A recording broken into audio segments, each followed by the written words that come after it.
Audio Jungle.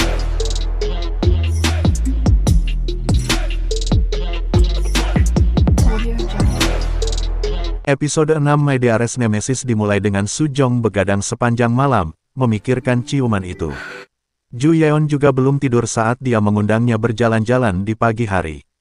Dia tersanjung tetapi terus memikirkan cara untuk menolaknya karena dia tidak menyukainya seperti itu. Dia membawanya ke mata air untuk minum air. Dia semua tersenyum dan ketika dia terpeleset, dia menangkapnya. Tiba-tiba, dia mendorongnya menjauh dan dia semakin bingung. Setelah mereka kembali, Cheon setuju untuk bermitra dengan Yongsung. Sebuah kilas balik menunjukkan Ju Yeon mengungkapkan identitasnya sehingga mereka bisa saling percaya. Dia menyatakan bahwa Yongsung akan berinvestasi dalam badan amal dan infrastruktur rumah sakit Ganghan. Dalam perjalanan pulang, dia berterima kasih kepada Sujong atas kerja kerasnya dan meminta izin untuk memutar daftar putarnya. Dia menikmatinya sementara dia kesal karena dia menghindari ciuman itu. Begitu dia mengantarnya pulang, dia akhirnya mengungkit tadi malam. Dia mengklaim tadi malam adalah kesalahan yang membuatnya marah. Dia membalas bahwa dia tidak melihatnya sebagai laki-laki dan berlari masuk. Dia tidak bisa melepaskannya dan bahkan akhirnya meneleponnya di tengah malam. Masalahnya adalah dia tidak ingat ciuman itu.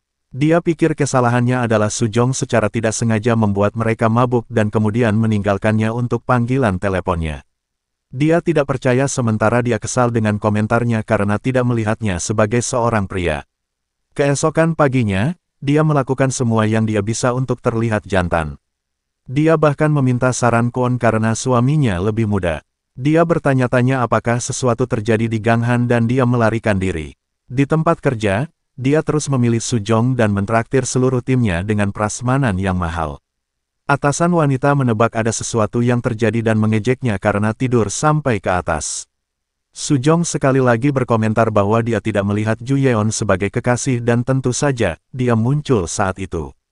Sayangnya, Ha Jin menelepon karena dia telah mengatur Sujong dengan seorang pengacara. Ju Yeon mendengar lagi dan kecewa. Pada saat itu, Kwon membiarkannya mengetahui sebuah rahasia. Dia akhirnya mendapat persetujuan nenek. Dia akan memberi tahu dunia bahwa dia adalah cucunya. Yongsung adalah hidupnya dan penggantinya harus sama.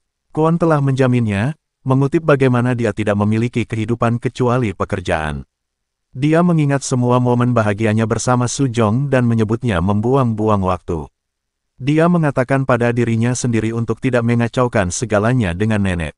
Kembali ke Sujong, dia menjelaskan dilemanya dalam situasi hipotetis kepada rekannya, Junsu. Dia mengklaim bahwa pria itu pasti menyukai gadis itu. Tapi dia berpura-pura melupakan ciuman itu karena dia takut ditolak. Sujong tersenyum memikirkan Ju Yeon ketakutan.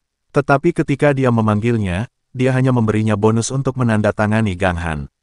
Di rumah, dia melihat manga romansa yang dia pinjamkan padanya.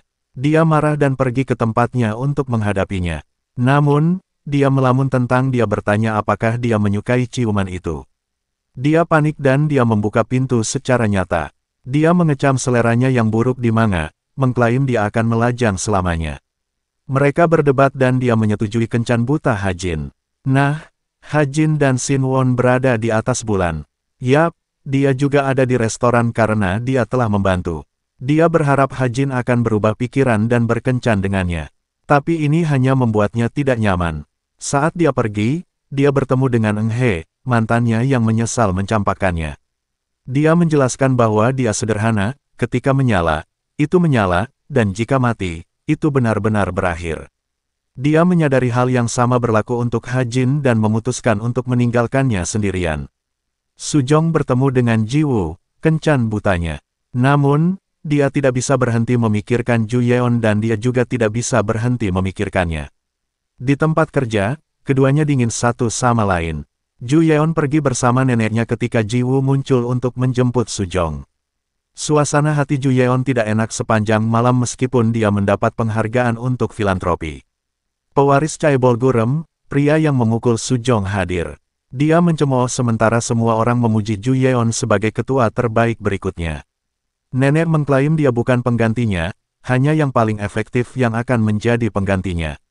Sebaliknya, dia berkomentar bagaimana mendiang putranya adalah satu-satunya pewaris yang layak. Dia memuji Ju Yeon tentang seberapa baik dia melakukannya.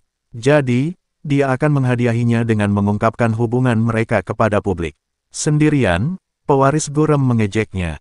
Ju Yeon melemparkan sampahnya ke arahnya dan mengingatkannya bagaimana Gurem juga membungkuk kepada Yongsung. Memasuki kencan kedua, Jiwoo ingin berbelanja di Yongsung dan Sujong menemaninya. Mereka tampaknya cocok saat dia menggoda dengan cara yang murahan dan dia geli. Adapun Ju Yeon, dia merajuk di sebuah konser. Dia bertemu dengan seorang gadis yang berbicara tentang tidak melihat seseorang sebagai laki-laki. Dia tiba-tiba teringat ciuman itu dan terkejut. Di akhir My DRS Nemesis episode 6, Ju Yeon muncul di toko dengan pakaian konsernya dan menyeret Sujong ke ruang percobaan. Dia mengaku bahwa dia adalah ciuman pertamanya saat seorang karyawan mencoba membuka pintu.